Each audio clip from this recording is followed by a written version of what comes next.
પાછળની સાઈડ તમે જુઓ એકદમ વેરાન વગડા જેવી જમીન પડી છે ને, ઉજ્જડ જમીન પડી છે ને. મિત્રો, આપણું જીવન પણ આપણે આવું જ કરી નાખીએ છીએ. પરમ કૃપાળુ પરમાત્માએ આપણને મોજ કરવા માટે મોકલ્યા છે આ દુનિયામાં. શું આપણે મોજ કરીએ છીએ? અરે મોજ કરતા જ નથી. કોણ જાણે આ દુનિયામાં હંમેશા આપણે રહેવાનું હોય એમ ભેળું કર્યા જ કરીએ છીએ, ભેળું કર્યા જ કરીએ છીએ.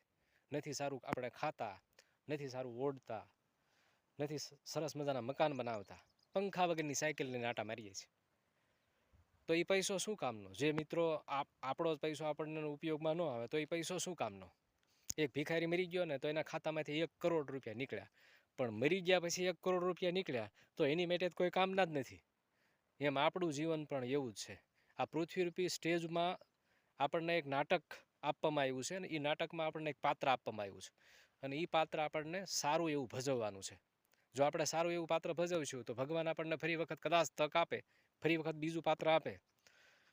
પણ મારા જેવું જીવન હોય તો ક્યારેય ફરી વખત તમને પાત્ર નહીં આપે. તો સારું જીવો, મોજ કરો, કારણ કે તમારું કમાવેલું એ બધું અહીંયા જ પીડ્યું રહેવાનું છે.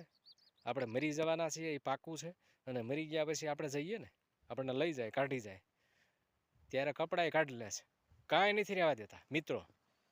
એટલે પૈસો, ધન, દોલત, હીરા, માણેક, મોતી, નોકર ચાકર, તમારું સ્ટેટસ બધું જ અહીં પીડ્યું રહેવાનું છે. એટલે મોજ કરો. જય ભવાની.